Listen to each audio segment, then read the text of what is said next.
I believe that Axelar is a sleeping giant. Now, why is that? It's because I believe that its native token called AXL could hypothetically go to the price of $25 during this bull run.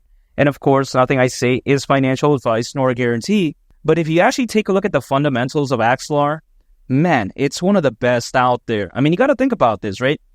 It's a Web3 interoperability platform. It's quite essentially an open stack to connect all blockchains together. Now, you may be thinking, okay, more specifically, when it comes to interoperability, why is that so important? Let me explain, because if we take a look at right now, there's so many blockchains, so many networks, but for the most part, what do they lack? A lot of them do lack interoperability, meaning that they can't freely send data and value to one another, which of course is a very CAC situation.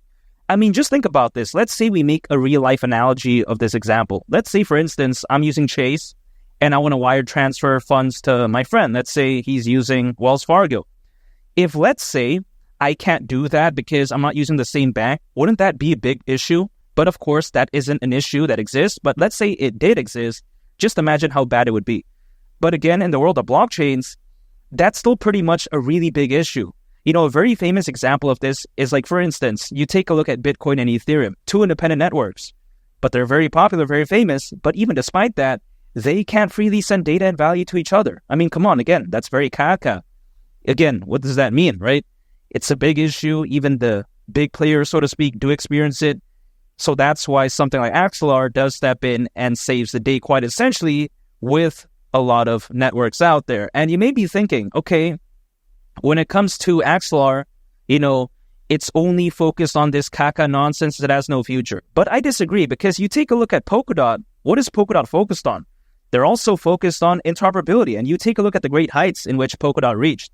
The way I take a look at Axelar is that it's basically like Polkadot 2.0 in a sense that it's kind of like the next and up and coming Polkadot, so to speak. I'm still bullish on Polkadot, but I think Axelar is amazing in a sense that it's pretty much focused on the same thing as Polkadot, but then it's at a much lower point, so to speak. It's not that well established yet. So that's how amazing I think it is. It's quite essentially giving me a second chance to get into Polkadot, if that makes sense. It's like a time machine in a sense, but not really. But yeah, I think you get my point. Now, here's the thing. If we take a look at Axelar so far, right, there's over 60 blockchains connected with it, which include Avalanche, Moonbeam, Say, Cosmos, the BNB chain, Base, you know, Coinbase's layer 2, which I think is amazing. You take a look at Arbitrum, you know, Ethereum, and of course, many others. So yeah, that's insane. Also on top of that, Axelar so far has facilitated over, you know, $8 billion worth of transfers and even over 1 million transactions as well. So yeah, I mean, statistically, it's very impressive. And if that's not even enough for you, we take a look at this. It's already partners with Onyx, which is by JP Morgan. I mean, we all know that, right? We take a look at Microsoft, you know, Bill Gates, hashtag. Yeah, we all know that too. We take a look at MasterCard. I mean, who doesn't know that? I mean, that's also very famous. So really, anyway, you take a look at it, Axelar, it's fantastic. If it was so caca, if it was so bad, do you think it would be able to partner with giants like that? Absolutely not. I mean, come on, man. These large enterprises, they only want to partner with things that are good. You know, they do a lot of research, due diligence. They're not just going to randomly partner with any random project. And I think when it comes to Axelar, you know, since they're amazing, I believe that hypothetically, this was the reason why they could partner with these giants. And it's only going to get better from here on out. I mean, just imagine years down the line, right? Like 5 years, 10 years. I mean, really, the sky's the limit. So I really can't wait when it comes to Axelar. And it's actually a serious project. You know, it's not focused on some random nonsense. That's not the case. Even despite, you know, let's say times being down, they keep building anyways. They're not like one of those projects that only appears when things are good. And then once things go down, they're just like, oh yeah, bye. No, that's not the case.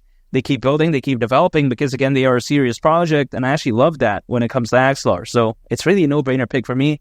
It's native token called AXL. And if you take a look at the Axelar ecosystem, it's doing pretty good as well. You know, for instance, there are projects on it related to NFTs, DeFi, aka decentralized finance, and as well as gaming. And I think this right here could be so huge for the future of Axelar, because if you take a look at it, according to Grandview Research, by 2030, both the NFT and DeFi market, each individually, are expected to be worth over $200 billion.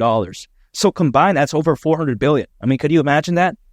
That's how amazing the potential is. And I think as those two markets do grow moving forward, it's only fair to assume that the projects that do exist on the Axelar ecosystem that are focused on that they're going to go along with the ride as well. So I think, of course, that's going to benefit Axelar in the future. Now, not to mention, you take a look at blockchain gaming. Yet again, according to Grandview Research, its market size predicted to be worth over $300 billion by 2030. So yeah, all of this is very good news for something like Axelar, and for the people that say, blockchain gaming is done, it's caca. No, I think it still has a bright future ahead. So again, anyway, take a look at it. Axelar, it's one of the premier projects out there, focused on such an amazing thing, again, interoperability, and its native token called AXL going to the price of $25. Why is that insane? You got to think about this, right? If it were to go to the price of $25, considering its current circulating supply, market cap would be around $20 billion. That's not too bad. Keep in mind, this is actually around 50% of Shiba Inu's all-time high market cap. I'm not joking, by the way. Shiba Inu at its peak reached around $40 billion in market cap. Now, you want to hear something more crazy? You take a look at Dogecoin. Doge at one point reached over $80 billion in market cap.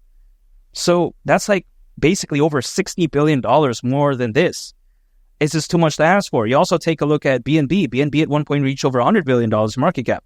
Now, you may be thinking, okay, why am I using meme coins, for instance, as an example? It's just to showcase how, reaching over a $20 billion market cap really isn't this, unachievable thing that's never been reached. That's not the case. It's been reached before, even by meme coins. And I think with projects that are far less, good, I would say, than Axelar, they have way exceeded this. So I don't think it's too much to ask for. But of course, it takes time. Great things do take time and patience. I'm not saying it's going to happen like tomorrow or whatever. Because first of all, I can't wave some magic wand and demand that. That's impossible, really. I can only control things that are within my control, like, dollar cost averaging, acquiring anytime and income, holding, waiting, being patient, studying. I can control that. Also, what I mean by this is that taking a look back in history, because you take a look at historically speaking, altcoins, they do usually peak as a worst case scenario, around 18 months, a year and a half basically, after a Bitcoin halving event. Now, the Bitcoin halving event just happened back in April, so 18 months from then is October of 2025, basically near the end of next year. Now, some people may think that's kind of a while, but in my opinion, not so bad, because more time for me to accumulate, that's great news, actually. I like that. Now, if it happens sooner, am I going to complain? No, I wouldn't, right? I'm not going to say like, oh, wow, this sucks, it pumped so soon. No, I would actually like it, but if it happens later, fine by me as well, because more time for me to accumulate anyways, and it's just like around a year from right now, so it's not that bad. If someone has been through like 2021, 2022, 2023, even this year, we're nearing the end of 2024 at this point, kind of crazy to think about. But even besides that, if they've been through all that, waiting a year, it's kind of like peanuts, really. You take a look at during that time span, what happened? FTX crash, Terra Luna. You take a look at Celsius, right? 3 Arrows Capital, so much nonsense. There was so much FUD about exchanges, all this type of stuff. Some FUD about USDT. If anyone's heard about that, right, back then. So it's just a bunch of nonsense, so much FUD. This time around, it's actually not so bad. You take a look at Bitcoin, it did reach a new all-time high this year, having quite a big pullback and a pretty decent recovery as of right now, but I think better days are ahead, because in 2025, I think Bitcoin going to the price of $150,000 wouldn't be out of the realm of possibility. Why would it? You take a look at the Bitcoin ETF. That's amazing. Take a look at the number of institutional adoption for Bitcoin. As of right now, it's just so amazing. And just institutional adoption in general, when it comes to blockchain technology, it's just so fantastic as of right now. People keep saying that 2021 was the peak, all this, but I disagree. That time, way less institutional adoption, right? Also, on top of that, far less crypto owners. You got to think about that as well. During the peak of that bull run, roughly only around 300 million crypto owners, now over 600 million, according to Crypto.com research. So you could only imagine, the amplified amount of FOMO, buying pressure, buying volume. It's going to be so insane, but I really can't wait though, because man, around a year from right now, it could be so amazing. All I got to do is just really stay patient. All those fantastic factors. Again, Bitcoin can't go to the price of 150,000. I believe hypothetically you can. Also on top of that, AXL can't hypothetically go to the price of $25. When Bitcoin reaches those great heights, altcoins, they're most likely going to go along with the ride. So AXL, at that point, I think it's going to join that ride. And hypothetically, the price of $25, that wouldn't surprise me whatsoever. I think this bull run could be so fantastic. And I think Axelar is that amazing of a project. Again, I'm just a waiting game at this point. But $25, that wouldn't shock me at all. And make sure to subscribe if you gained value from this video. I'd greatly appreciate it. It's been Lee the Captain, and I'll catch y'all on the next one. I'm out. Peace. Bye.